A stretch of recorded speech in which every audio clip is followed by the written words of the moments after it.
All right, and we are back here on the GSMC football podcast. And for the final part of the show, we're going to talk about Robert Kraft's regret of letting go of Tom Brady after the 2019 season.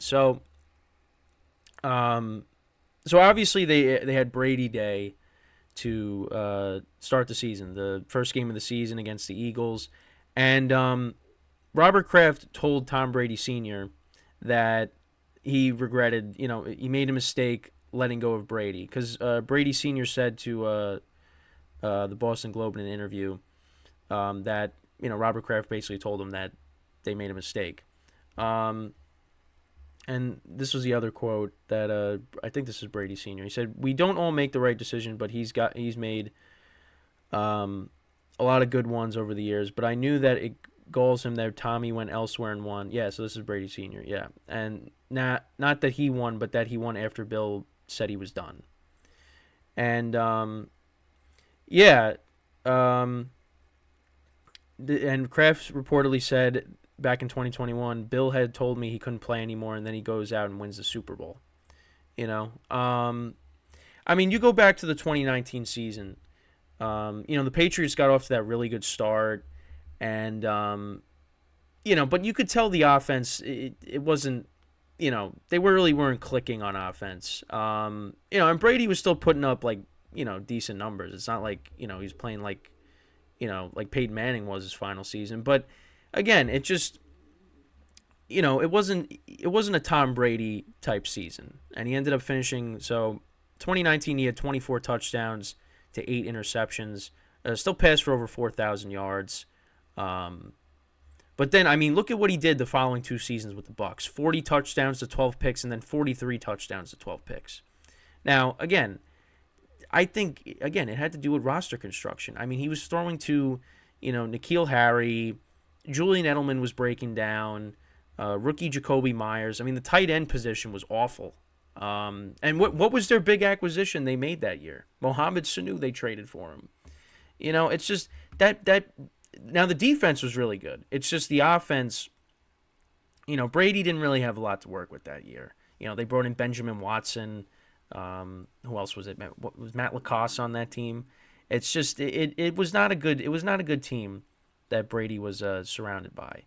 And again, I kind of understand, but at the same time, like Belichick's rationale, because again, like Brady is was in his 40s. I mean, you don't usually see that. But then, he ends up going to Tampa. Solid offensive line. You bring in Leonard Fournette to go along with. And you also bring in Gronk. Gronk comes out of retirement. You get Antonio Brown, Mike Evans. You already got Mike Evans and Chris Godwin there, and Brady had a really good 2 years. The third year, yeah, but that there was offensive line was injured. No Gronk. Again, playing well into his 40s. I mean, you got to surround him with as much talent. He needs help. So it's just it was definitely a mistake. But you know what? It's on the Patriots for not surrounding them with more talent. I mean, again, the big acquisition in 2019, they went out and they got Mohamed Sanu, who was kind of past his prime. It's and again, I mean, we just talked about Belichick in the last segment. I mean, Brady left and they went 7-9. I mean, Brady stays. The Patriots probably don't go 7-9. They probably still make the playoffs. I mean, do they win the Super Bowl? Probably not. But the Brady effect was real because he left, and I mean, look at what the Patriots are now. But again, I mean, I understand. Like Brady's getting older; he's in his 40s, and they probably thought, yeah, he probably can't do it anymore. But then, Brady said, "All right, I'll go to Tampa, and with better weapons, bring in my guys, and see what I could do." And they won the Super Bowl. Now, again, a lot of that had to do with also the defense, but I mean, you run it back with Jameis Winston in 2020. I mean, the Bucs are not sniffing the Super Bowl; they're just not. And yeah, I mean, listen, and it was an interesting year because it was during the pandemic, and there was no training camp and no preseason. It was just it was a weird year, and the Bucks, they got off to a slow start, but they put it together in the second half, and they were a team you didn't want to face. And believe me, I like my dream was to see Aaron Rodgers and Tom Brady play in the Super Bowl, and we got to see them play in an NFC Championship game, and I got to see Brady beat him. So in Lambeau, and then of course he went on, and that team dismantled the Chiefs, and yeah, I mean it was unbelievable. But yeah, I mean Robert Kraft should be regretting that. But again, I don't I did we really think that he was going to go and win a Super Bowl the first year on a new team? I don't think so. I mean, once you got to the playoffs, you're like, yeah, this team. I mean, they got Antonio Brown and Gronk, and the weapons they already had there, Mike Evans and Godwin. Fournette and Ronald Jones were running the football well for them. Well, Ronald Jones was good in the regular season. Fournette, because I think Ronald Jones got hurt, and then Fournette took over in the postseason, playoff Lenny. But then you got the defense with Pierre Paul and Sue and Devin White, Levante David, Shaq Barrett. I mean, that defense was unbelievable. It's yeah. I mean, I don't think I would have said the Bucks were going to win the Super Bowl the first year with Brady, but it happened. I thought they were going to win it the second year, but then injuries happened, and that just didn't. That didn't end up. And listen, they almost came back against. Well, they did come back against the Rams, but they just couldn't finish the job. But that was a crazy time. Brady with the Bucks. But you know what? Again, it's on the Patriots though, because they, if you surrounded him with more talent, you would have got more out of him. And they didn't do that. He goes from what he had in New England. I mean, it was paradise in Tampa. Weapons galore.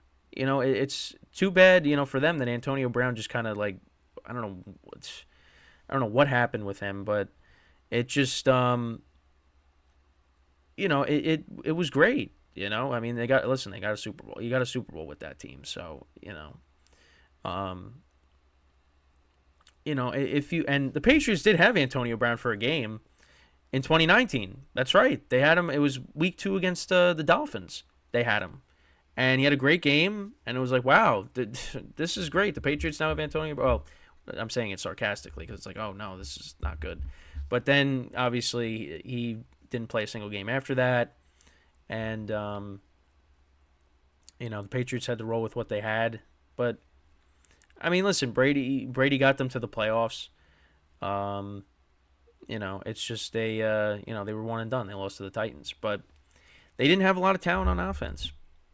And again, as these quarterbacks get older, you want to surround them with as much talent as possible because, I mean, again, Brady being in his 40s, he's not going to be able to carry the offense on his own. He needs some help. And the Patriots just didn't do that. But again, like in the previous segment, this is what I'm talking about with Belichick. Just he was not with his drafts and his free agency. It wasn't good. Now people are trying. I think there was also talk about maybe he was trying to just sabotage Brady. Which, I mean, listen, you go back to 2014. I mean, Belichick wanted Garoppolo as the starter. I'm pretty sure. But Kraft was like, no, we're keeping Brady. And what happened? Brady won a Super Bowl, then a couple years later, another Super Bowl, and then a couple years later, another Super Bowl. And all throughout that, they were making the conference championship every single year. It's just they lost to Peyton a couple times. Well,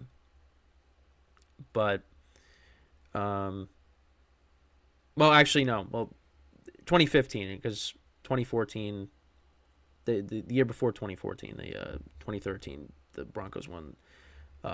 But yeah, they won in 2014. 15, they lost to Peyton. 16, they won. 17, they made it to the Super Bowl, but they lost to the Eagles and Nick Foles. And then 2018, they beat the Rams. Yeah. But I mean, 2018, 2019, the offense, it was kind of, dipping a little bit. Because I mean, let's be honest. 2018 when they won, I mean, did we think they were going to win the Super Bowl that year? Um, but then they flipped that switch. I mean, they dismantled the Chargers. They got in a shootout with the Chiefs. They won that, and then they won a close game in the Super Bowl against the Rams, which was boring.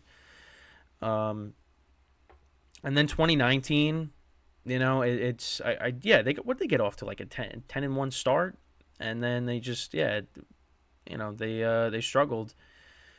They lost the number 2 seed to the Chiefs because they lost to the Dolphins the final game of the regular season, and then then they got bounced out by the Titans, and you kind of thought that was it, and then Brady goes to Tampa and they won the Super Bowl. So, but yeah, I mean, I think the Patriots, you surround them with more talent. I mean, it didn't help that Gronk retired. I mean, because Brady and Gronk have a special connection. I mean, that's one of the greatest combinations of all time is Brady and Gronk. And obviously he goes to Tampa. I mean, they relit the flame, and they still were great in Tampa. But yeah, you got to have a good tight end, and the Patriots in 2019 did not have a tight end. They just didn't. There was no threat there. But I mean, it's just you can't go back. I mean, I understand the move at the time, but also it's like, well, maybe if you saw what Brady did in Tampa, it's like, well, if you would have maybe, did better at surrounding him with talent, you could have had another Super Bowl, and they just didn't do that. So, yeah, that was just something I wanted to touch upon. But again, I think, once Brady won the Super Bowl with Tampa, I mean, and I think it's already, we already knew, like, that Kraft regretted it. We knew Belichick has wanted to get rid of Brady in the past. Yeah, it's just, again, Belichick and Brady after the breakup, I mean, complete opposite directions. Brady wins a Super Bowl, and the Patriots now, they just are coming off of one of their worst seasons ever. And Belichick is without a job, So it really has teetered more towards it was more about Brady than Belichick. But you know what? Then you also got a lot of people saying they needed each other, and yeah, I mean, I listen. Belichick coaches a good defense. I mean, they had a lot of success together, so you can't just. I mean, I would say it was still more Brady, but Belichick had a lot to do with it too. But yeah, so that's pretty much it with the show for today. Thank you guys for tuning in. We'll be back again on Monday, same time, which it'll officially be Super Bowl week. So, we'll have some more Super Bowl topics to discuss to get ready for the big game. And, yeah, so until then, I'm Kenneth Gruenfelder signing off from the GSMC Football Podcast brought to you by the GSMC Sports Network. Have a good day. Have a good weekend. Also, enjoy the Pro Bowl festivities.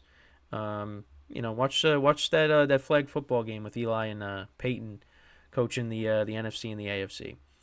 So enjoy that, and I will see you guys next time. Take care.